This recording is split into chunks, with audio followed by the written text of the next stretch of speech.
everyone, and welcome to F8. My name is Neha, and I'm here with Elka. Hi. So today we're live at the Civic Center in San Jose, California.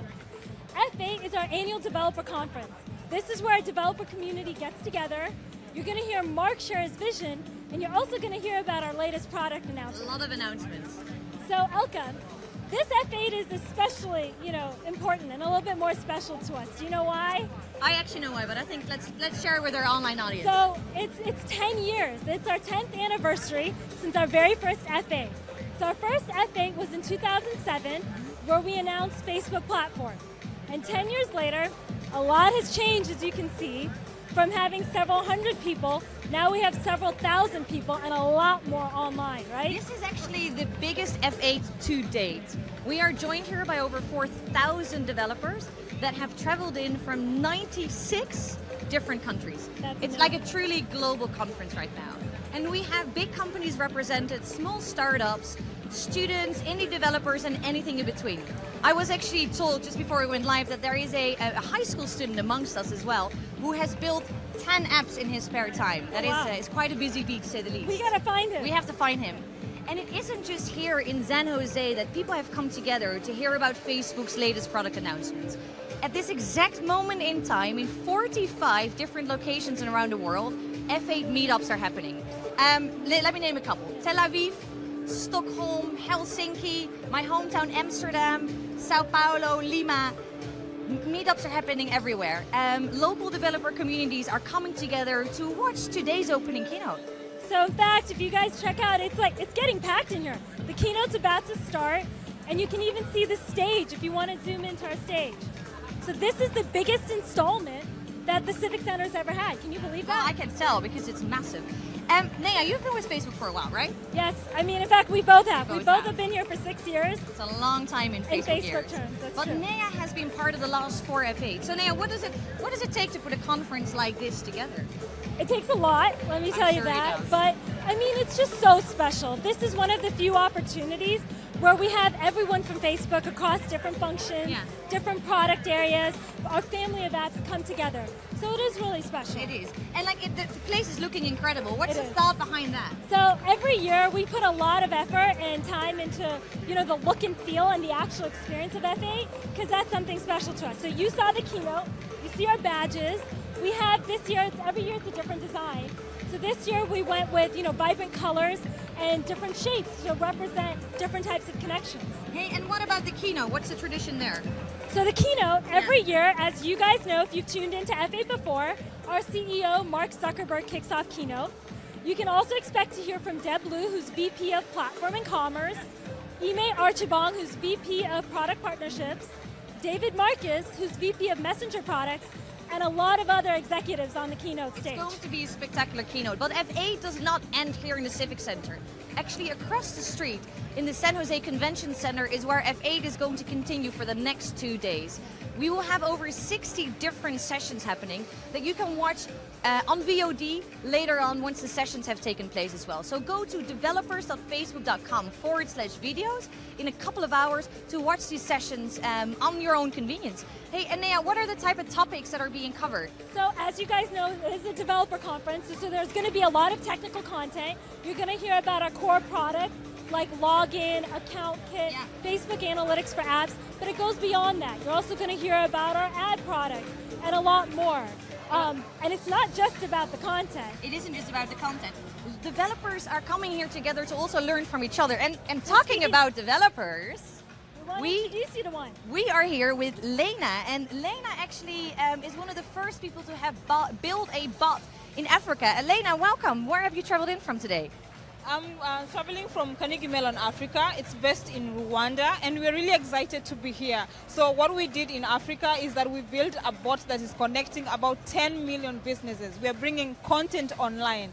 We are making people, we are helping people to be able to interact on Facebook with the buyers, and businesses can also sell their products on Facebook. So this is the thing. They don't have to set up a shop. No, they can completely operate from home, and they can even have a warehouse that is completely off town. So that is so exciting for us. So what are you looking forward to about today? So I'm here with 4 of my colleagues from CMU Africa, and we are here to represent the university. We are letting people know that we are here. It's in Africa. CMU is building capacity. It's building engineers. This year we're going to be graduating 100 engineers in Africa, and we want to create partnerships so that we can bring some of these things to Africa because we are there. We can do this. Well, that's amazing. I think you're going to hear a lot of things that are relevant to you in the keynote. And also, one other thing is our dev garages. So definitely that's a great place for everyone. And Lena, you should definitely check it out to learn about all of our products. Messenger, of course, is going to have a booth there. And our dev garage is basically booths where you can talk to our product experts, hear one-on-one about any questions you have, about your own integrations, and just learn more. Spectacular. Lena, thank you so much for being with us here today. Enjoy F8 both days, and a safe trip back. All right, take care. So before the opening keynote is about to start behind us, I want to ask Nea one more question because I get this question all the time. Nea, what does F8 stand for? And why not F9 or it's been a decade since the first F8, so F10? Why F8? So that's interesting. So F8, so as you guys may know, Facebook is all about the hacking culture. So that's where F8 came from. It's basically 8 hours of what Mark called, at the first F8, unwork time, where you're taking away from your day-to-day work and you're focusing on that special project. So all right, as you can hear, that is the cue for us to basically wrap things up. We will also be streaming tomorrow's Day 2 keynote live at 10 a.m. PST, so make sure to check it. And we'll be here too. We will be here too, so make sure that you don't miss that. And of course, enjoy F8. We'll see you tomorrow. Bye. Bye.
Welcome to F8. We're gathered here at the second biggest event called F8 this week. And, we probably should have seen this one coming after, Fast and Furious 7. Didn't. It's our bad. Now, while we don't have The Rock here today, we do have the tech equivalent, David "The Rock" Marcus. And while we may not live our lives a quarter mile at a time, I know at least some people here live their lives one quarterly earnings at a time. All right. All right, bear with me. I got one more for you. All right, while Fast and Furious's tagline is, "Never give up on family," ours is similar, "Never give up on the family of apps." All right, not as catchy, not as catchy. I could just keep going. I wrote like 6 more of these, but I understand that some of you are here to see a tech keynote. So let's get to it. So you may have noticed that we rolled out some cameras across our apps recently. That was Act 1. Photos and videos are becoming more central to how we share than text, so the camera needs to be more central than the text box in all of our apps. So today, we're going to talk about Act 2, where we go from here. And it's tied to this broader technological trend that we've talked about before, augmented reality. Now, before we get into that, last month I wrote a letter on building community. I have it here. And it's long. It's like 6,000 words. And I'm not sure if all you guys got a chance to read every word of it, so I figured maybe we just start by reading it to you right now. All right. In all seriousness, this is an important time to work on building community. We live at a time when society is divided, and we all have a lot of work to help bring people closer together. And when we talk about this divide, a lot of us talk about the economic issues. But I think a bigger part of the solution is social as well. We all get a lot of meaning from the communities we're a part of, and whether they're companies or churches, sports teams or volunteer groups, they give us a sense of purpose. Right? This feeling that we're a part of something bigger than ourselves, that we're needed, and that we're not alone. So these groups make up our social fabric, and that's why it's so striking that membership in all these groups has declined so much over the last few decades. Since the 70s, membership in all kinds of different local groups has gone down by as much as a quarter. That's a lot of people who now need to find a sense of purpose somewhere else. For the past decade, Facebook has focused on connecting friends and family. And now, with that foundation, our next focus is building community. We've always done a lot of work to help people share and get a diversity of opinions out there. And we're always going to do this. But now, in addition, we're also going to work on building common ground. Not just getting more different opinions out there, but also helping to bring people closer together. And there's a lot to do here. We have a full roadmap of products to help build groups and community, help build a more informed society, help keep our communities safe. And we have a lot more to do here, and we're reminded of this this week by the tragedy in Cleveland. And our hearts go out to the family and friends of Robert Godwin Sr. And we have a lot of work, and we will keep doing all we can to prevent tragedies like this from happening. Now, since this is F8, our developer conference, today we're going to focus on the technology that we're building together for the long term. Because in the future, technology is going to keep making us more productive, and that's going to change how we all work. It's going to free us up to spend more time on the things we all care about, like enjoying and interacting with each other and expressing ourselves in new ways. In the future, I think that more of us are going to contribute to culture and society in ways that are not measured by traditional economics and GDP. A lot more of us are going to do what today is considered the arts. And that's going to form the basis of a lot of our communities. So that's why I'm so excited about augmented reality, because it's going to make it so that we can create all kinds of things that until today have only been possible in the digital world. And we're going to be able to interact with them and explore them together. So at last year's F8, we talked about our 10-year roadmap to give everyone in the world the power to share anything they want with anyone. And one of the key long-term technologies that we talked about is augmented reality. Now, we all know where we want this to get eventually, right? We want glasses or eventually contact lenses that look and feel normal, but that let us overlay all kinds of information and digital objects on top of the real world. So we can just be sitting here and we want to play chess, snap, here's a chessboard, and we can play together. You want to watch TV? We can put a digital TV on that wall, and instead of being a piece of hardware, it's a $1 app instead of a $500 piece of equipment. So think about how many of the things that we have in our lives actually don't need to be physical. They can be digital, and think about how much better and more affordable and accessible they're going to be when they are. So think about going to Rome on vacation and having information about the Colosseum overlaid on the actual building or directions overlaid on the actual street. And think about if your daughter is a big Harry Potter fan, for her birthday, you can change your home into Hogwarts. Although I bet some of you were hoping I'd hit the toilet paper button. Now, we're all about extending the physical world online. When you become friends with someone on Facebook, your relationship gets stronger. When you join a community online, that physical community gets stronger. So augmented reality is going to help us mix the digital and the physical in all new ways, and that's going to make our physical reality better. So that's why this is such an important trend. Now, when we talk about augmented reality, there are three important use cases that we think about. The ability to display information, like directions or messages or notifications. The ability to add digital objects, like the chessboard or the TV screen I was talking about.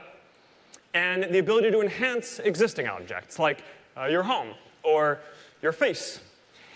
Now, I used to think that glasses were going to be the first mainstream augmented reality platform, and that we'd get them, maybe 5 or 10 years from now, we'd get the form factor that we all want.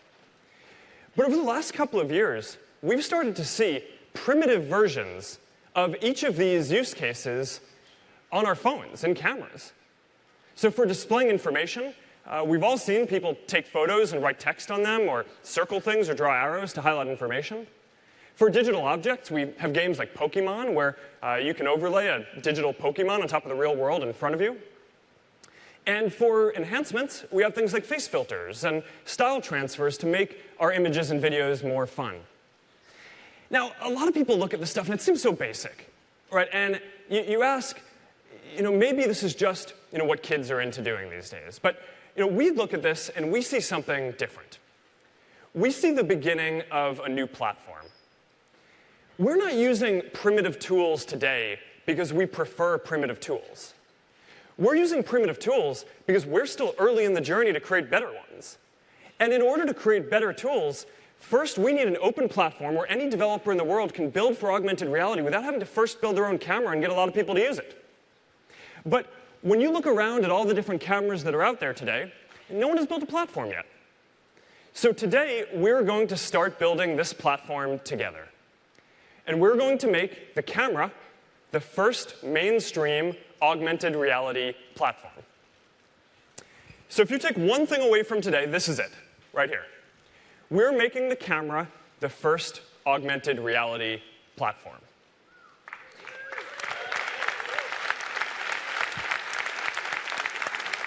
So for those of you who watched us roll out cameras across all our apps, and you wondered what we might have been doing, that was Act 1. This is Act 2. Giving developers the power to build for augmented reality in the first augmented reality platform, the camera. All right, so let's take a look at what this is going to look like. All right, so you're going to be able to swipe to the camera, and you're going to start discovering effects that your friends are using and that are relevant to the place you're at nearby. And you're going to be able to scroll through all the effects, and there are going to be a lot of them.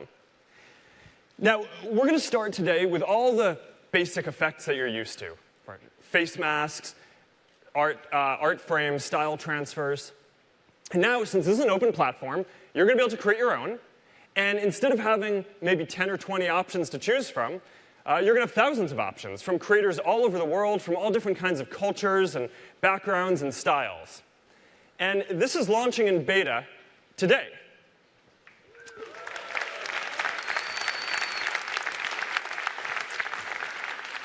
Now, this is just the first step, though. So we have a lot crazier stuff that I want to show you that's going to be coming soon. So now, for real augmented reality, you don't just want the ability to do those tools. You also want the ability to have realistic 3D objects. And in order to do that, you need to have a platform that gives them precise location, a realistic relationship with objects around them in their environment. So there's an AI technique for doing this called simultaneous localization and mapping, or SLAM, for those of you in the AI community. And here's how this works. So you're going to be able to easily create anything you want. You can write a fun message next to your breakfast, and it's going to be able to slide onto the table. And since we understand the depth of the table, you saw it was occluded in the right place as it came up. And you're going to be able to pan around, and it's going to maintain its position on the table exactly as if it were a real object in the world. So we can make this more fun. Let's add some breakfast sharks swirling around my bowl, some clouds. And there you go. It's got the depth right, so when they go behind the bowl, they're occluded. It gets the depth of the table and all that.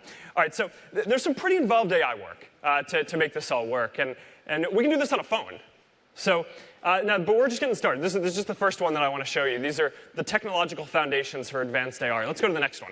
Now, since we're mapping out these scenes in 3D, right? Since we have the depth of an image, we can go from taking a still photo to mapping out a whole 3D scene. So this actually was taken from a 2D still image in our office in Seattle. And from this still photo, we constructed a 3D scene. And now, because it's a 3D scene, we can pan around. How crazy is that? Crazy. All right. We can change lighting. We can turn the lighting down. We can move the lighting from the front of the room to the back. And you can add all kinds of effects. We can fill the room up with water if we want. Again, it's got the depth right. You can add a lot of bouncy balls. We're a fan of bouncy balls. And we can fill the room up with Skittles, because the future is delicious. I can't help it. All right. Now, look, we also have some of the best computer vision and object recognition work in the world. So that's going to help you identify different things in the scene to help you surface relevant effects that you want to check out. So you're going to be able to tap on the coffee mug, and we're going to surface effects that are relevant to coffee. All right, so you can add steam. You can add a second coffee mug, so it looks like you're not drinking, you're not having breakfast alone. And since it's a digital object, you can make it bigger if you want, or smaller. You can make it any size you want. You can tap on the plant. You can add flowers that are blooming. You can water the plant with a rain cloud, or whatever else it is that you do with plants, I guess. You can tap on the wine bottle, and you can add an information card, right? That shows what the vintage of the wine is, and what the rating is, and maybe where to get it, or maybe even in the future, even a link to buy it. So there are going to be some of these effects are going to be fun, and others are going to be useful. So in augmented reality, you're going to be able to do all this different stuff. So these are three of the technological building blocks for building augmented reality: precise location, 3D effects, and object recognition. But now that we've gone through some of the technology, let's take a look at some of the use cases that you're going to be able to build and do. All right, so let's start with the most basic. This is an AR tool that Nike created for helping you visualize and share your runs in some fun new ways. Now, in augmented reality, we're going to face near constant reminders that Ime is in better shape than us. Ime is probably out for a run right now before he comes on stage in 20 minutes. Now, look, we all do things like this every day, like running, everyday things. Running, cleaning our home, doing laundry, changing diapers. And the reality is we're proud of these things, right? We want to express them. But we often don't get a chance to do that because they feel mundane, right? It doesn't feel special enough to share. So, too often we don't share them unless we have something that makes that moment funny or feel like it's going to be relevant to other people. So as silly as effects like this might seem, they actually are really important and meaningful because they give us the ability to share what matters to us on a daily basis. Let's talk about games. Now, more than 1 billion of us play games. And I think that there's going to be a whole new genre of augmented reality games coming. So here's an example of a father playing an augmented reality game with his kids in the waiting room at the doctor's office, where he's using the table in the waiting room as the game board for a tower defense game, and the kids can kind of slap the bad guys before they get to you. Now, there's going to be a lot of awesome stuff like this that comes, and I'm pretty excited about this. This part of the platform is going to come a bit later this year. Let's talk about art. Now, with augmented reality, you're going to be able to create and discover all kinds of new art around your city. So, this is a piece at Facebook headquarters. And, without augmented reality, this actually just looks like a blank wall. But when you are in augmented reality, you get this beautiful piece of art that's not just a painting on the wall, but it fills up the whole space. And it's 3D, and not only that, it's something that would be impossible to build or make in reality, because you have this infinite waterfall of paint coming down, and it's really quite something to look at. Now, one thing that's kind of a funny side effect of this is that now we're on Facebook, we notice that there are just people gathering around looking at blank walls. So, this is going to be a thing in the future, right? I mean, it's just people just kind of sitting around and staring at blank walls. So we actually put a physical plaque on this wall to commemorate that we think this is going to be one of the first pieces of augmented reality street art in the world, but there's a lot more like this coming. Now, one of the things that I've always wanted to do is leave notes for friends at different places. And in order to do this, you need to have a really precise sense of location. So this isn't just about finding a Pokemon within a 1-block radius. You need a very exact location. So I'm talking about sharing a note to tell your friend what the best special is right next to the sign of the specials at a restaurant. Or marking your table at the local dive bar that you go to with your friends. Or leaving a note for your wife on the refrigerator. And so some of the stuff I think is going to be really special. All right. So those are just a few of the examples of what we're doing for this augmented reality platform. And like I said, it starts in closed beta today. I want to be really clear and set expectations that it's going to take a while for this to develop. There's a lot in here that we're going to roll out over time. Your experience isn't going to change dramatically overnight. It's going to take a while to roll some of these things out, and then even longer for developers to actually start building all these experiences. But over time, I do think that this is going to be a really important technology that changes how we use our phones and eventually all of technology. And this is a technology, this is the kind of technology problem that we love to solve and build. Because there's a long roadmap of technology to build for years. And so even if we were a little slow to add cameras to all our apps, I am confident that now we're going to push this augmented reality platform forward. And long term, all the work that we're doing here is going to go into the glasses that we all want. It's all the same technology, and this is another step on the path there. All right. Now, we have a lot more to talk about over the next couple of days that relates to the 10-year roadmap to give everyone the power to share anything they want with anyone. We're going to talk about AI. We're going to show you some of the AI work that goes into making this augmented reality platform work, and a lot of the other stuff that we're building. We're going to talk about virtual reality, and we're going to launch our first social virtual reality product. Virtual reality and augmented reality go hand in hand. And this virtual reality experience is going to give you a taste of what it's like to have this real sense of presence with your friends, no matter where they are in the world, and to start interacting with all kinds of digital objects on the road to fully augmented reality. We're also launching the next generation of Messenger platform. We already have AI that helps businesses answer all kinds of questions from their customers. And today we're going to launch a bunch of Discover tools that are going to help you find the businesses and bots that you want to interact with on the platform. Tomorrow, we're going to update you on all of our work around connectivity. We have our team in Arizona right now preparing for the second flight of Aquila, our solar-powered plane that's going to help beam down internet connectivity to people all around the world. And we're going to update you on a lot of the other technology that we're building too. And you're also going to hear from Regina Dugan about some of the work that we're doing in Building 8, even further out beyond augmented reality. And that includes work around direct brain interfaces that are going to eventually one day let you communicate using only your mind. Now, that stuff is really far out, but she actually has some pretty interesting stuff that she's going to talk about tomorrow. All right, so that's what we're working on. We're building tools to give everyone the power to share what they want, and I'm really excited about this augmented reality platform and all the stuff that we're going to be able to create with it. And this is an important time for us to work on technology like this, because we all have a lot of work to build community and bring people closer together. And as always, it is an honor to be on this journey with you. So thank you all for coming out. And now I'm going to hand it off to our Chief Technology Officer, Mike Schroepfer, to talk about AI, the augmented reality platform. Have a great F8.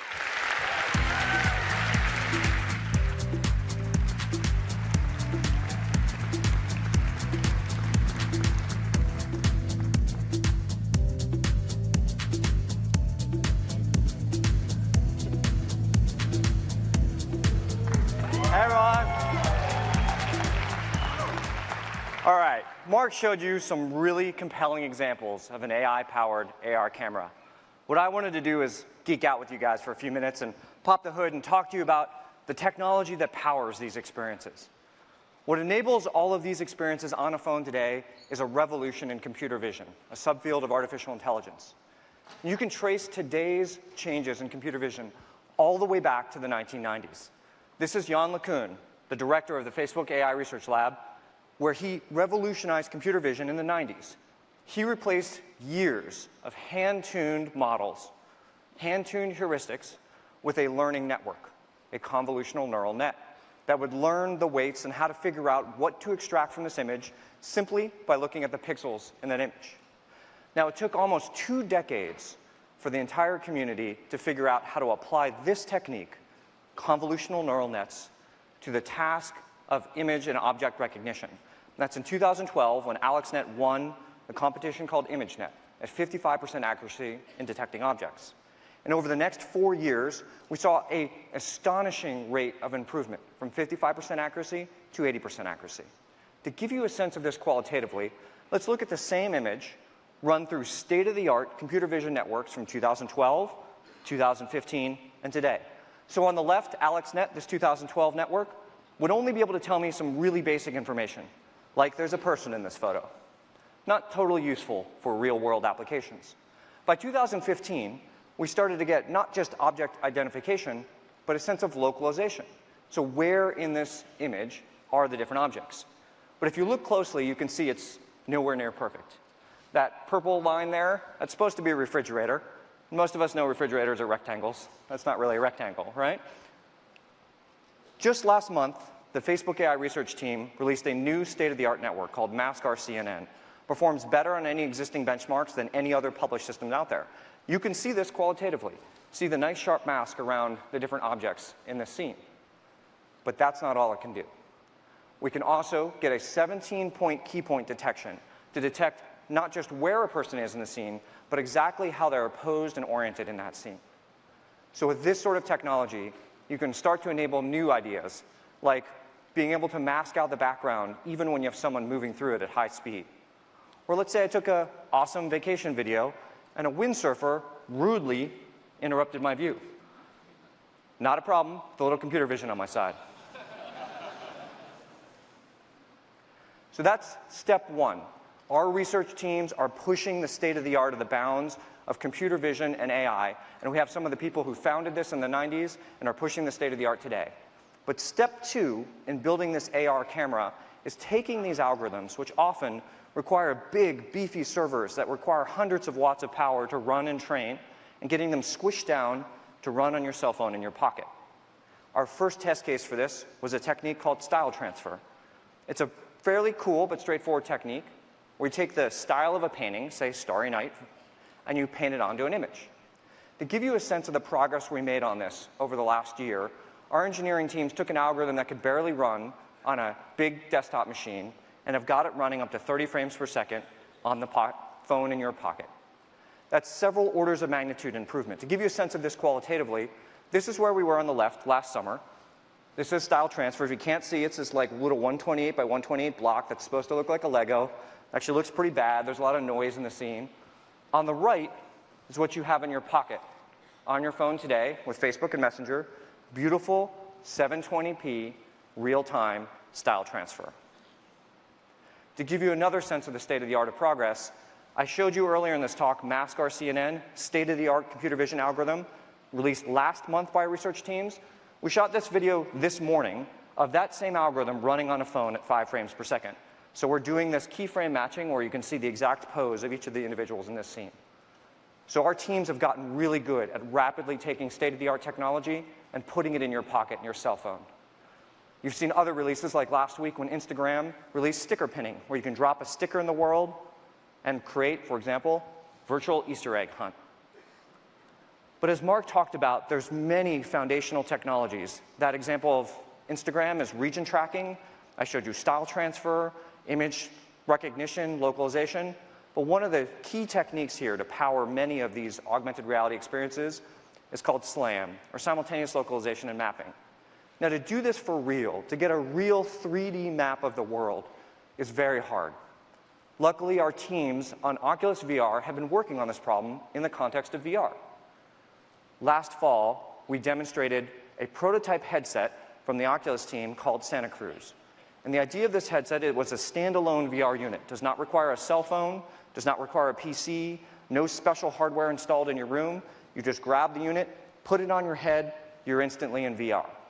Now, the thing that makes this work is actually SLAM, because this device has 4 cameras on it, and as I'm walking through the real world, those cameras are tracking my motions in the real world, translating those to motions in the virtual world to make sure that that virtual world perfectly matches my movements. Now, doing this in the VR context is really hard and completely unforgiving. If we get this wrong, your virtual world doesn't update and you break immersion immediately. So we've got this technology working really well in this context, and we use the same techniques we use to optimize style transfer, region tracking, the mask RCNN, and applied it to SLAM. And this is what Mark showed you. So when I'm moving my camera through this view, we're getting a perfect track of where that camera is in relation to the room. We're also reconstructing the geometry of the room. So we know that that table is a plane and the rough geometry of that bowl. So as I place virtual objects in that scene, they're perfectly placed and stay pinned to that scene, even if I move the camera out of the view and back into it, because we're actually building a map of that scene, you'll still see the objects placed in the right location. Now, I could geek out with you for like an hour longer, but we got other people to come talk to you today about lots of amazing technology, so I'm going to have to stop it here. And on day 2, we're going to talk in a lot more detail about all the other technologies we're bringing to bear in AI to put this power in your pocket. And as excited as I am about all of this technology, I'm even more excited to get it in the hands of you, our partners and developers. And to talk about how we're going to do that, I'm going to welcome Deb Liu to the stage. Thank you, everyone.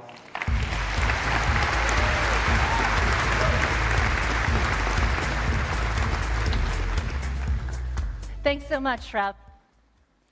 Mark came out here this morning and talked about how Camera is the first augmented reality platform. And Shrep went on to describe how AI is powering this new augmented reality. And this future is coming. But taking a look back, 10 years ago, we launched Facebook as a platform.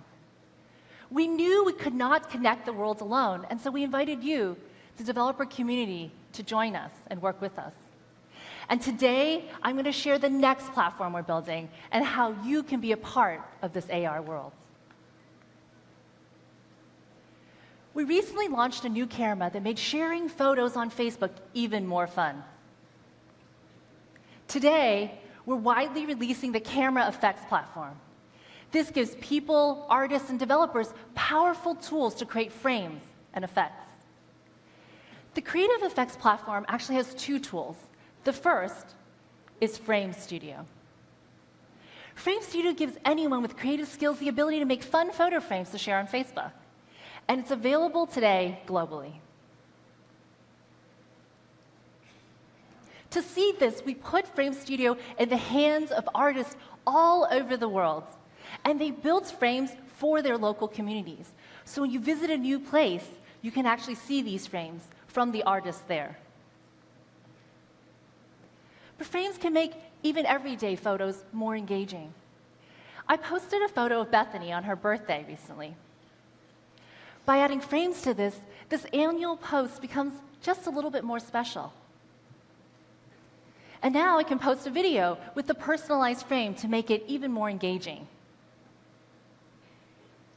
And by adding augmented effects, I can make her live birthday video even more meaningful.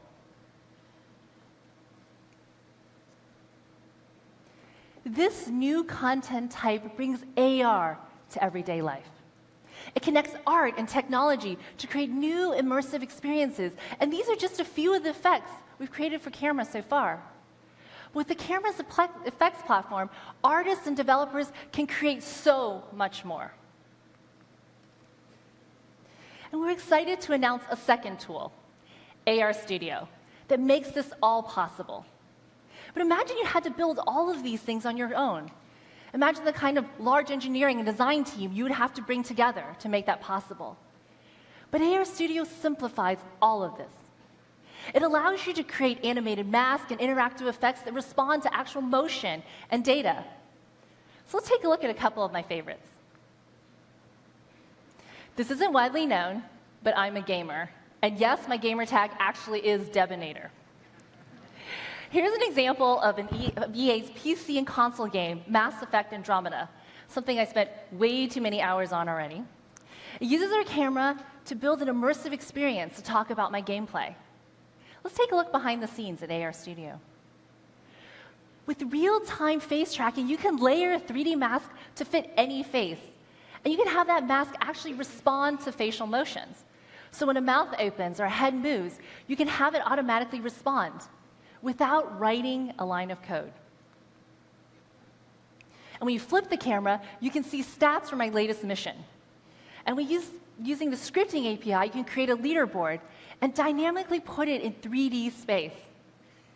On top of that, you can pan the phone, and actually using sensor data, you can experience the game visuals in augmented reality. EA used AR Studio to make this engaging effect possible. For you soccer, or as the rest of the world say, football fans, I would love to show you this effect from Manchester United. It brings real-time data from an actual match that's happening and adds it to your video. So when Man U scores, you see the effect come up as goal, and you hear the cheering and there's confetti. So imagine having this effect available for your favorite sports team in the next game. This even works on live video. Giphy is a way to express yourself through images. So if they say an image is worth 1,000 words, an animated one must be worth 10,000. So you can take this effect, and it does something really interesting. It actually responds to the interactions from viewers. So when someone types a hashtag or votes by a poll, you can actually make it respond in the video itself. Giphy is making this available soon, so make sure you try it out. This is what we're releasing today with AR Studio, but it is the very first step in a long-term journey, and we're just getting started. So let's take a look at the future together. Mark painted a picture of how AR works in the camera. And Shrep talked about taking the amazing power of AI technology and adding it to that. But I want to share with you a vision of how we'll realize this for the developer community so that you can code against the real world. Imagine you're a local coffee shop. When people see the world, they can intuitively understand exactly what's happening in the scene. But when a camera sees the world, it sees things in 2D. It takes inputs and turns them into pixels. That makes making AR experiences really hard to conceptualize and bring to real life. But AI changes that. It turns 2D imagery to 3-dimensional structured data that developers can build against. AI actually creates rich context so you can understand the surroundings. So in this case, we're using a deep neural network to infer that you're indoors and in a dining establishment. So we tell you you're inside of a restaurant. Then using AI, we can identify the surfaces in the scene, and we can turn them into structured data. We do this by using plane detection, where we're looking for flat surfaces, and we're doing all of this in real time. So you can see we're identifying the floor, the wall, maybe the front of the counter. We can take this a step further by actually recognizing, identifying objects and people in the scene itself. As Shrep mentioned, we train our models with billions of pictures that help us match items to known objects. And so we can tell you where the coffee grinder, the plants, and the people are. And we also share confidence levels, so you can take that into account. Now imagine all the possibilities. If you could take the structured data from any scene, combine it with your code and our tools. This will enable you to create an augmented reality experience that people can interact with in the real world in real time. Here's some examples of what you could build. Imagine you could allow people to leave directions or notes for their friends. Or you can give people more information about where they are. Or let them drop digital objects that other people can find and interact with right in that spot. All of this is possible because the camera turns the scene into structured data. You add your code, and you can build this experience. We will enable this in our SDK in our tools in the months to come. But there's so much more, as Shrep said. We're bringing hand tracking, body skeletal tracking, so much new technology, and we're making it available to you, the developer community, through the Camera platform. The journey to the future of augmented reality is just 1% finished. And I can't wait to see all the amazing and new experiences we build together. Thank you so much. And now I bring up Rachel to talk about social VR.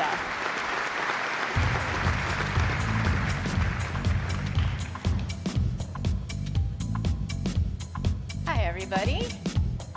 Earlier, you heard Mark describe a future where virtual reality will transform the way we connect with our friends and our loved ones and our communities. VR is a technology that gives us something no other technology has before, a magical feeling of presence, the sense that we're really there together even when we're apart. Now, because of this, VR is a naturally social platform, and we're building it with people at the center. Today, we're going to show you the first Facebook product we've built to start bringing our vision to life. If you've tried VR, you know how realistic it really feels. And if you haven't, I'm going to give you a little sense. So here's one example we see all the time. When people take a photo of their avatar in VR with a selfie stick, they actually smile every single time. And one time, during one of our early demos, we had this bug where the avatar hands stuck together. So two people could not stop holding hands.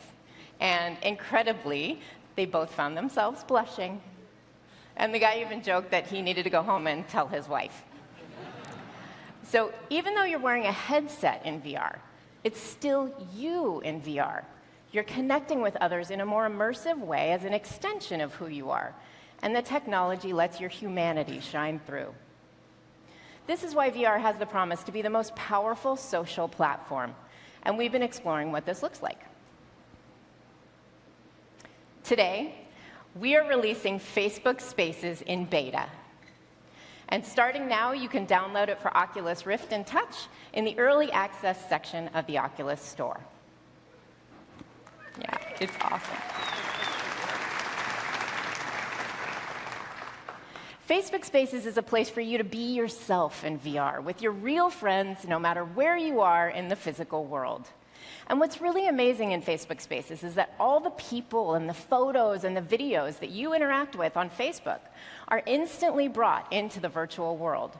So the moment you sign in, you're greeted with the friends that you see every day on Facebook and all the things that are interesting to you. But first, you need a virtual you.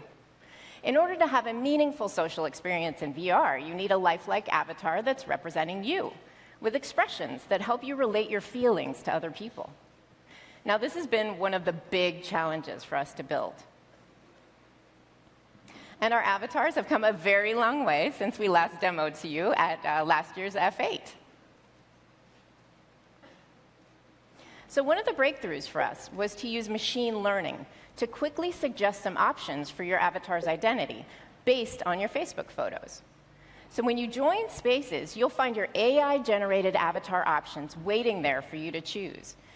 Now, of course, it's most important that you feel comfortable with your avatar, and that's a very individual feeling, which is why you can customize your avatar until it feels great to you.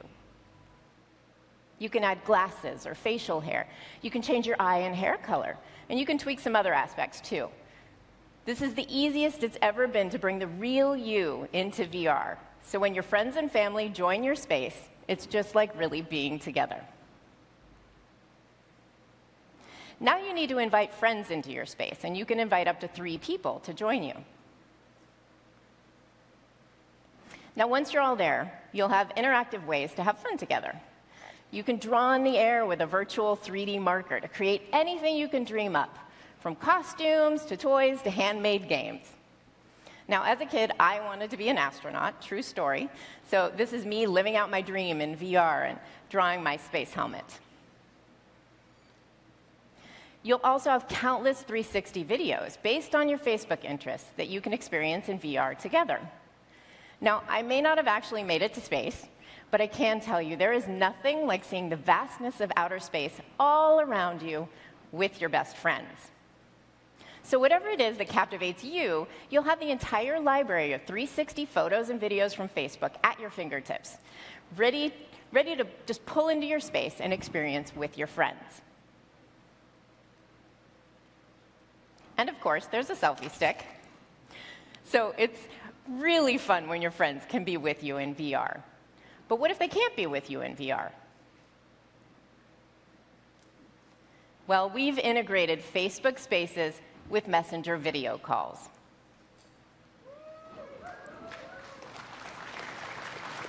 So whether you want to show off your latest 3D drawing masterpiece or play a video that your friend would love, you just call any friend who isn't in VR, and they can answer on their phone to instantly open a window into your virtual world. And I can tell you, I've done this a ton of times. It is still amazing every single time. Now, we can't wait to see what new things people will do with Spaces that were never possible before. My teammate, Mike Booth, he has friends from college, and they're scattered all around the country. And with Spaces, they can have a virtual game night every week, just like they used to. For me, it's been amazing to give my friends at Facebook a 360 look at where I live near the ocean. And I even introduced them to my crazy menagerie of pets at home, without ever leaving the office. We're sharing a very early version of Facebook Spaces with you, so you can come along with us as we explore the beginnings of social VR. And today, we should all begin to ask ourselves, when we have a platform that's based around people, what will people want to do with their friends and family? We see three primary building blocks that form the basis of the social computing platform that we're building. The ability to be yourself in VR. With the Facebook social graph, your friends and family can be there too. And because of VR technology, you can spend time with the sense that you're really there together. And you have a space where you can create or bring in anything you can imagine so that you can spend quality time together. It's sort of like a magical canvas for shared experiences. This opens up a whole new way to think about building experiences that are more natural and more seamless and more interactive than anything ever before. There are still so many more possibilities for what activities and experiences people can have in VR together. So imagine if you had a virtual boombox that you could just grab and bring into your space, and it would instantly play your personalized playlist in Facebook Spaces. Or maybe imagine if you had virtual card games or tabletop games, maybe even a pool cue that you just bring into your space and it instantly transforms into a pool table. So eventually we're going to add new ways for developers to build more amazing things on the foundation that you're seeing today. We're already exploring this with a few early partners, and I have to tell you, their creative inspiration is really incredible. We're having a great time with it. So now I want to show you Facebook Spaces in action.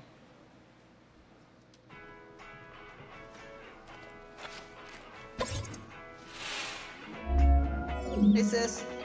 Hey, Jack. Are you all excited for our trip? Yeah, and look what I found. This is so cool. Is this the same spot we're going to? I hope so. And look, I think that's where we're taking the boat tour. Oh, I love it. Look, I'm going to go chat with Melissa, but you're setting up the party room, right? Yeah, I got it. Great. See you later, Jack. All right, see you later. Bye.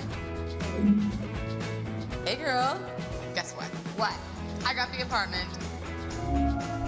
Wow, nice. Look at your balcony. I know, it's amazing. No roommates. I have it all planned out. The lucky blue couch. Yes. This table with this floor. Perfect. Jack keeps calling me. Can we talk later? Sure. Bye. Surprise! Happy birthday! Thanks, you guys. Happy birthday. No, stop. Don't I don't like the song. Okay, hold this balloon. You know we gotta do it. Birthday selfie! Oh, my God. Don't forget your birthday hat. That's a good one. Hey! Look at my birthday hat. So cute.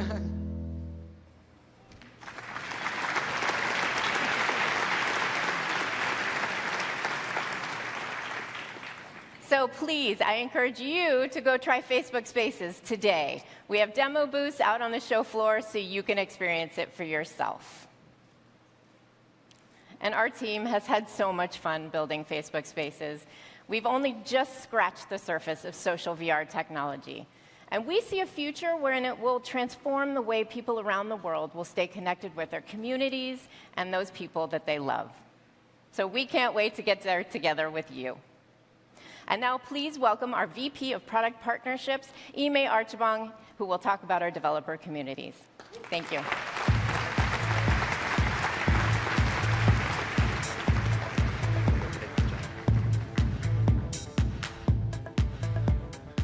We'll start off by clearing the air. I did not run here today. I was right across the street, so I just walked. But I want everyone to cast their mind back a decade ago. It's 2007. It's a fairly important year. Debut of the iPhone. Rihanna's Umbrella, Ella, was being played on every single radio station. We were just a 3-year-old startup with a big, crazy ambition to connect the world. It was also the year of our first F8 conference, our first big investment into this community, our community of builders. It's 10 years later now. Umbrella is still being played on the radio. Close to 2 billion people are now using Facebook. And that small seed that we planted with 800 developers at that first F8 has now grown to almost 4,000 alone in this room, hundreds of thousands around the world, with 80% of you guys being located outside of the United States. And over 1 million people will be watching this live stream. So the question I ask is, with all this community growth, why are we still here a decade later in this room together? The answer that I have is that every single one of us have realized that as days go by, more and more people realize that the opportunities and the complexities of the world are only becoming more challenging for us to solve. And that for us to actually ever build anything of consequence, we have to figure out ways to invest in one another and build together to make it meaningful. Now, if I didn't study computer science and electrical engineering, I probably would have studied economics. I've always loved the way that The Economist, in one very dense and concise article, could demonstrate how a macroeconomic concept can have a profound impact on society. One concept that I've always been fond of is the multiplier effect, which is this idea that when an input changes, like government spending, there's a larger output that also changes on the other side, like GDP. So for example, if a government was to invest in building a road, that investment leads to easier transportation, which leads to distribution of goods, increases commerce and trade, and ultimately leads to more investments and more growth. Well, based on our track record over the last decade with this community right here, I actually think the same concept applies to us in this room. When we find the right and the appropriate ways to invest in one another and to build together, we end up touching more people, communities grow over time, and with that changes, improvements, and connections. Over the last 10 years, our approach to investing in you guys and investing in this community has been twofold. One has been through programs, and one has been through building products. One program that you should all be familiar with is FB Start. It remains our global program to try to identify and invest and support high-potential early-stage startups. But our vision was never limited to just early-stage startups. In fact, we want to invest in anyone out there who's a potential multiplier. So today, I'm really pleased to announce that whether you are a student learning how to code for the very first time, or whether you're an experienced coder who's looking to exchange technical best practices right now, that our new program, you will find a meaningful community for yourself called Developer Circles, which was built to support local communities in the exchange of technical knowledge. Now, Developer Circles are led,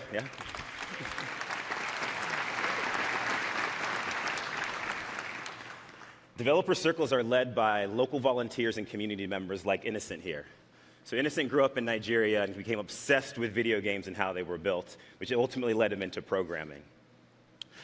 Just last May, Innocent launched Developer Circles Lagos, and in less than a year, about 1,500 members have joined his circle. They've had meetups on things like Facebook's open source technology and also building bots for Messenger, which has been pretty profound and exciting. As a lead, Innocent has the opportunity to use Facebook groups to keep his community connected. And now through the use of new Facebook social learning units, he has the ability to tailor content plans for the specific interests and the technical needs and curiosities of his community. We've been piloting this program for a little under a year now, and actually the response has been tremendous. So I'd encourage anyone that is excited about developer circles to head to our developer website now and find a local community group to join right now. So as mentioned, the other part of what we've been investing in this community has been through products. One long-term goal that we all have is to make sure that we are touching every consumer-facing business out there in the world, which has required us to actually rethink what the definition of a developer could be. These days, more and more non-technical types, be it a musician, an NGO, an artist, a marketer, a business owner, are finding value in our products and using them to fuel their ambition. These folks, too, are multipliers, and these folks, too, are part of this community. For example, Ryan Leslie is using our Messenger platform. As an independent music artist, Grammy-nominated, Ryan's ambition is to create a more supportive community of his fans. I met Ryan in 2015 when he was building Superphone, which is an intelligence platform that surfaces the most valuable conversations that he's having with his fans. Since going independent and since leveraging technology like the Messenger platform, his fans have supported him in a way that they've donated over $3 million to him in direct support. Ryan is a multiplier in making it happen. There's also Chesinga Muyoya, who's using our Free Basics platform. Chesinga's ambition was to create a safer community for women across Zambia. In 2014, when I met her and her team at Bongo Hive, a tech hub in Lusaka, they were just launching RAP, an application to help Zambians understand women's rights. That year, they launched on our Free Basics platform, making their application available to millions of people across the world who have historically been unconnected to the internet. Chesinga, too, is a multiplier. Then there's Yosemando Sobral, who's using, essentially I say, as all of our platforms. As the co-founder of Collab, a Brazilian app dedicated to connect people with their cities, his ambition was all about creating a better civically engaged community. When I first met their team in 2014, they were just getting started. Since then, they've used Login, they're building with React, they've built a bot for Messenger, they've even built on the Free Basics platform. And now their application is being used by over 100 cities. Yosemando, too, is a multiplier. And last but not least, 21-year-old Saif Ahmed, who's using our Messenger platform. Based in Egypt, Saif's ambition was all about creating a more informed community of faith by sharing personalized daily devotions. He recently launched Azkarbot as a bot for Messenger, and already today he's reaching over 650,000 people every single day with a daily devotion across the Messenger platform. Saif, too, is a multiplier. Each of these stories demonstrate the multiplied impact that can happen if we're actually investing in each other appropriately and building the right tools for each other. Let's look at a few more examples of multipliers who are using our latest technology and our latest products, starting with identity. Now, as you all know, and I think Mark made clear, that there's been some tension over the last few weeks on who truly owned the F8 hashtag, right? So just for the purpose of these next few slides, I'm going to ask everyone to refer to the movie The Fate and the Furious as the other F8. In all seriousness, as you can see from the other F8's fans on Facebook, there's a very vibrant community of movie lovers across our family of applications. And Fandango, a business that allows movie lovers to discover and then also buy movie tickets, has been using our identity platform for a number of years to connect with people across all their different experiences. Just this past Sunday, I got the opportunity to see the other F8 with my brother and my sister. We talked about it on Messenger. I found the movie times via the Fandango bot on Messenger. I bought the tickets via the Fandango website, and I got the tickets delivered on my app. We want to help businesses like Fandango maintain those critical conversations, relationships across all their different product experiences and channels. So beginning today, we're making it easier for you to connect with people across apps and across bots on Messenger so that you can have a singular conversation with those critical connections. In addition to be able to make sure that you can connect with people across your different experiences, we want to make sure that you can understand people across your experiences. So this past February, when I was traveling in Ghana, we met a data-savvy startup called Azariba. Azariba has built a CMS, a church management system, that they can help churches better understand their congregation.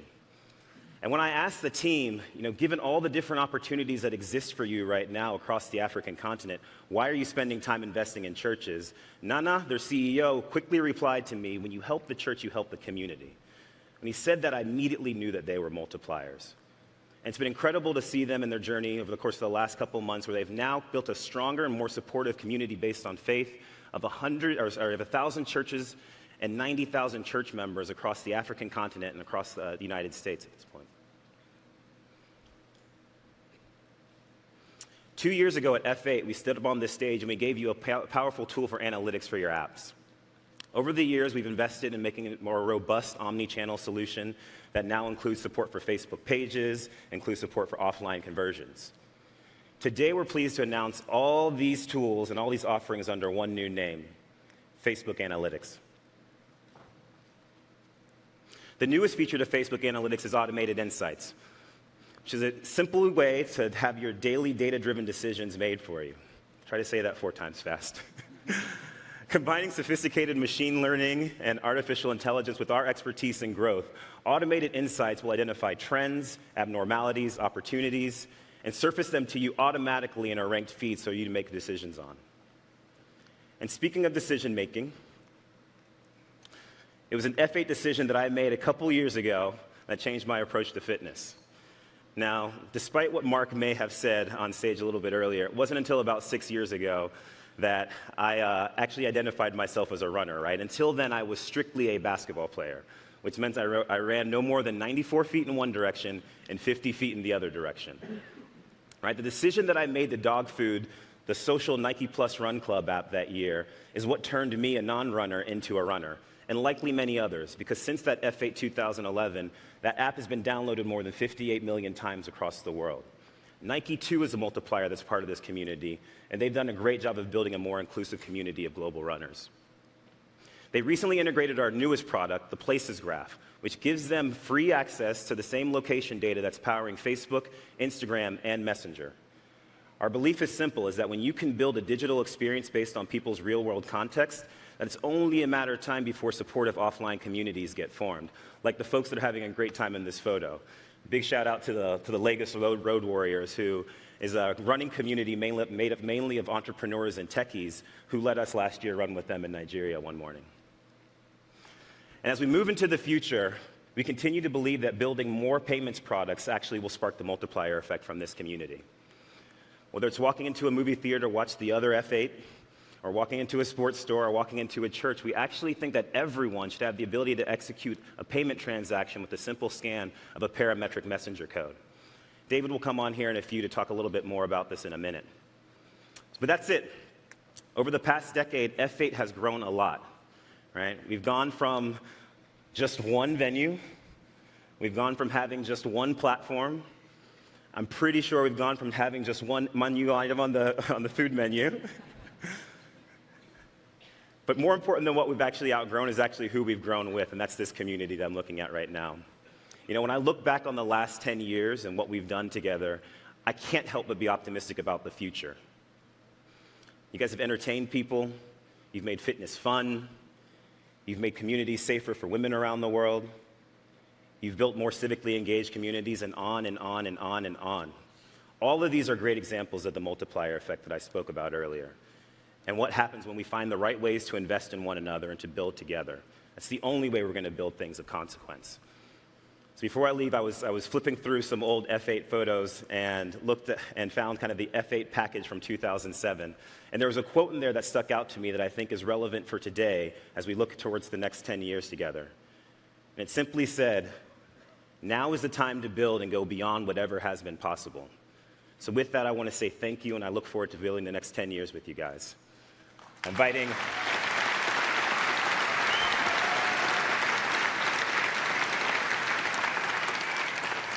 quickly introducing David "The Rock" Marcus.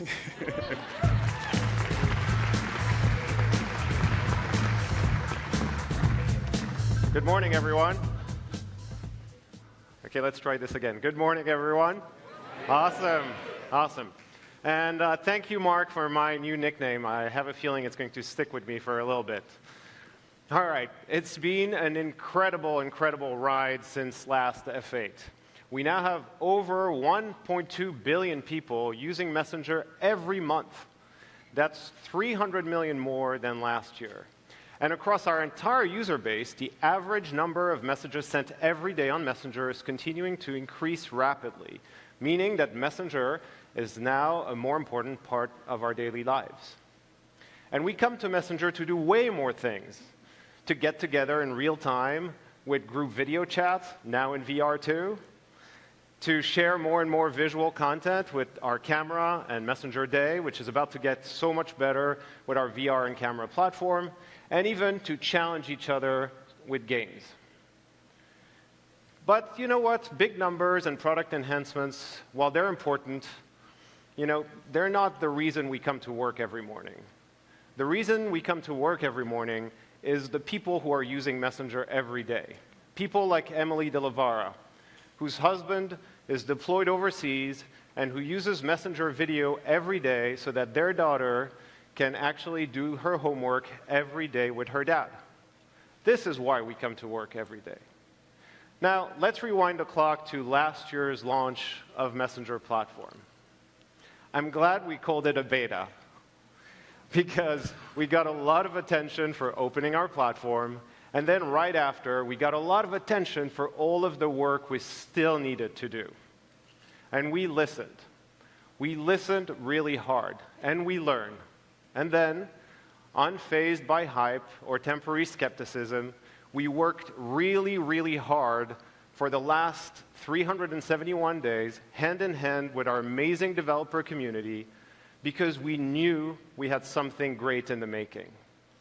And we delivered 4 solid updates to the platform since then, adding more UI elements like quick replies, persistent menus, enhanced web views, better templates, native payments, and we enabled developers to send richer and richer content, such as videos and animated GIFs. And you know what? It's working. Companies are finding success on the platform across a variety of use cases. And there are 3 things that I want you to take away from these.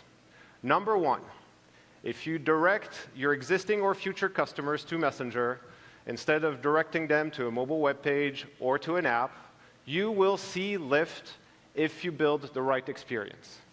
But don't take my word for it. Take Meetic, which is part of the Match.com group, that has built a dating bot that converts at a rate that's 30% higher than all of the other channels.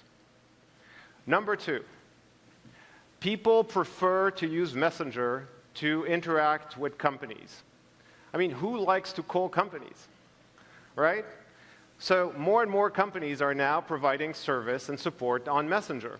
And the results have been stunning. Take Rogers, the largest mobile operator in Canada, that has seen a customer satisfaction lift of over 60% by providing service on Messenger. And Globe in the Philippines of over 22%, and has increased employee productivity by 3.5 times by adding automation. The third thing is that financial services on Messenger are truly starting to find product market fit. From the Amex experience that's now richer and richer every day, to PayPal, which in the last couple of months has connected over 1 million accounts with Messenger. And we have many more financial services experiences launching on Messenger just this week. And like Ime shared earlier, your favorite artists and public figures are now also tapping onto the Messenger platform to reach their audience in a brand new way. And the list of companies and phenomenal brands on Messenger are continuing to increase by the day. We couldn't be more honored to have all of you on our product. But none of that would be possible if it wasn't for our kick-ass group of developers that has formed an unbelievable ecosystem around Messenger in the last 12 months. Thanks to you, we've now more than doubled the number of messages exchanged between businesses and people to a whopping 2 billion messages a month, including automation that wasn't even possible last year. And we now have over 100,000 bots on the platform. That's up from 33,000 just last September. That's crazy. And even better, we have 100,000 amazing developers building for Messenger. So let's hear from some of them. We were excited about the Messenger platform because we want to be where the client is spending time. and the client spending time on Messenger. And the idea is that when you're already in Messenger, you should be able to do more than just chat with your friends. You should be able to chat with businesses. You should be able to get things done and purchase things over Messenger. It offered interactivity, it offered scale, and it offered the chance for storytelling in a way which is truly unique and different than anything else the world had seen. We launched in August last year and grew the bot to 2.3 million users worldwide so far. And now we have 100,000 daily active users. At Chatfuel, we power more than 60,000 bots that are connected in Messenger. Over Messenger, we've actually driven over $1 million in hotel bookings since we launched. We looked at our booking rate through Messenger and saw that over holiday, we had an 11% lift in bookings completed versus our other channels. So we're really excited about those results. For building a new business on Messenger, I would really focus on doing one thing really, really well, and then add on top of that. Spend time on the copy. Because with chatbots, tone of voice and relevance are the new design, in a way. Don't think of yourself as a bot developer. Don't pigeonhole yourself like that. Think of yourself as making a great product, and a product that was impossible to make even 2 to 3 years ago because the technology stack didn't exist. So what can you do now that's a little bit magic that you couldn't do before? And now is the best time in the universe to build those things because the tools and the capabilities exist. Awesome.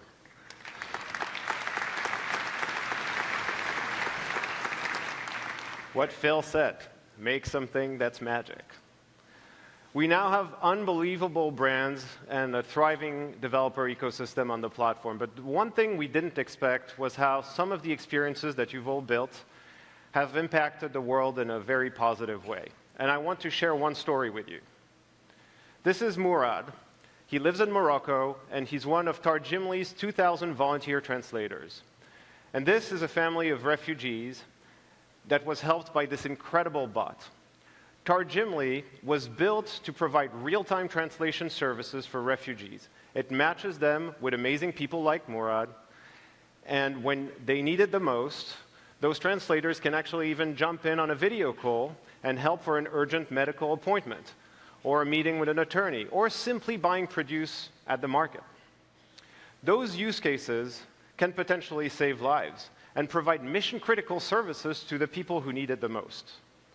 These are my favorite examples of the impact of our work. And when I say our work, I mean the work that all of you in this room and on the livecast have put on the Messenger platform in the last 12 months. But enough about the past. Let's talk about today and this year, because we have something really good to share with you. A few things, actually. So last year was all about creating the foundation, learning a lot, and iterating.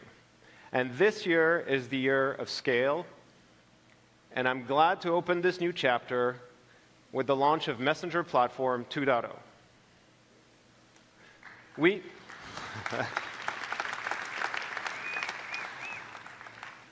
We all come to Messenger to easily find and talk to over 1.2 billion people without ever needing a phone number. So when you come to think about it, Messenger has become the de facto white pages of messaging apps. And now with over 65 million people active on Facebook, 65 million businesses active on Facebook, and nearly 20 million of them responding to messages every month, and our 100,000 active bots, we have a shot at becoming the yellow pages of messaging too. So this is why it's time for us to invest in discovery. And like Mark shared earlier, we've built a Discover tab inside of Messenger that will surface the best bots and businesses interactions you can have in your region. And we're going to work with you in the next coming weeks to ensure that we populate this tab and this new surface with the right things. So work with us, fill up the categories and the regions your bot and experiences are actually live in, and we're going to go and start rolling this out very soon. Now, the other thing we launched last year were messenger codes. And as we all know now, scanning QR codes is not a thing in the West.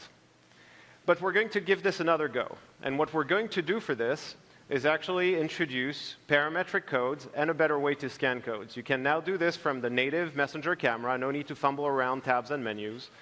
And a great example of that is what you just saw from the Golden State Warriors, which is an example of an experience that they're going to have inside of their stadiums very soon. One bot, multiple codes, multiple experiences. Also new to Platform 2.0 are chat extensions. So as you all know, right now, experiences with businesses and bots on Messenger are mainly single player and one-on-one. And we want to change that with chat extensions by empowering developers to bring their experiences inside of existing one-on-one or group conversations between people. So let me share one great example of that. I'm really pumped to welcome Spotify on the platform. And Messenger and music on Messenger is going to be a big thing this year. So let me show you how it works. You can open the drawer from our redesigned composer, tap on Spotify, search any song or artist you want, and then when you're ready to share it back in the thread, you can just tap it and share it just as easily as this. No more complex app switching and sharing flows. And the best part of all of this, the music now plays live.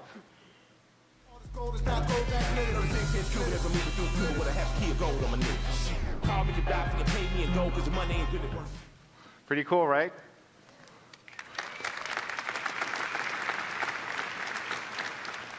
And when I said music was going to be a thing on Messenger this year, I really meant it, because I'm really excited to share with you that Apple Music will be on the platform very soon as well.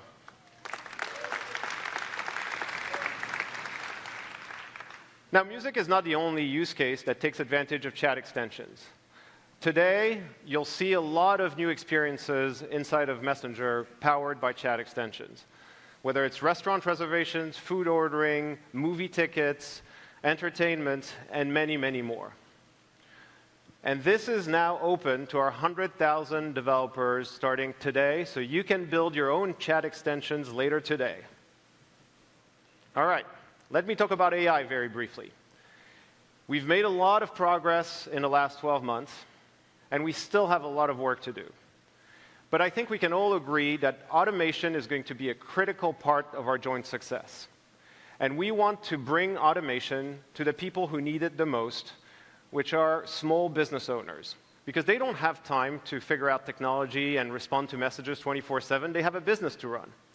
So we're launching smart replies powered by AI, and we're starting very small with restaurants in the US by enabling them to automate responses to messages they get on Messenger.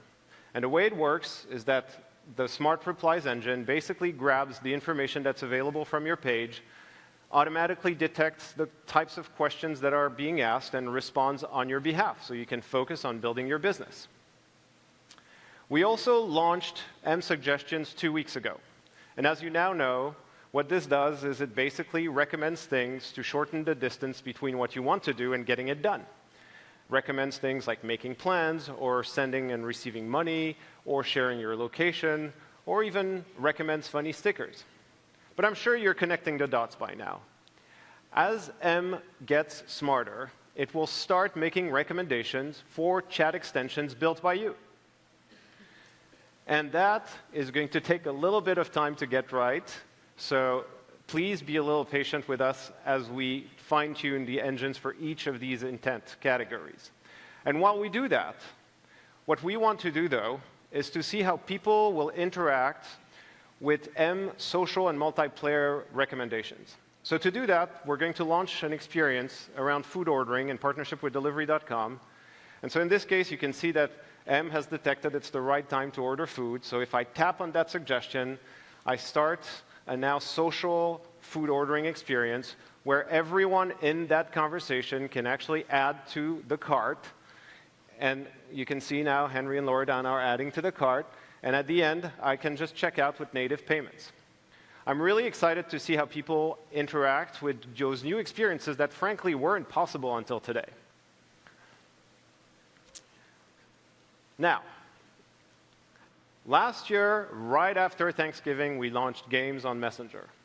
Since then, 1.5 billion games have been played. So it's time to take games on Messenger to the next level. And we're going to do this two ways. One is we're introducing rich gameplay that will enable real-time gaming and turn-by-turn games. Two is we're also opening up a game tab so that you can find all of the games that you're playing with and the challenges that you've been challenged by your friends. I'm really looking forward to this, and I don't know about you, but like I've really enjoyed challenging all of my friends on games in Messenger in the last couple of months. And now that I have turn-by-turn games, it's game on again. All right. Let me close by saying that 2017 is going to be an amazing year together.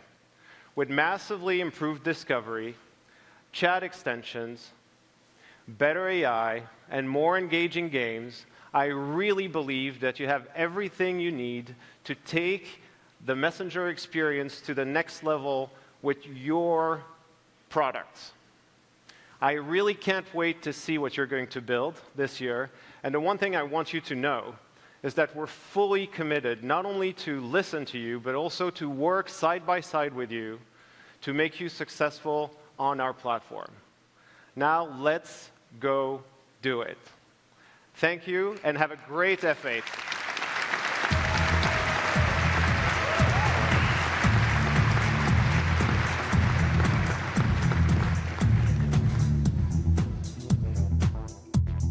Ladies and gentlemen, please head across the street to the Convention Center for lunch and additional sessions. Thank you, and have a great day.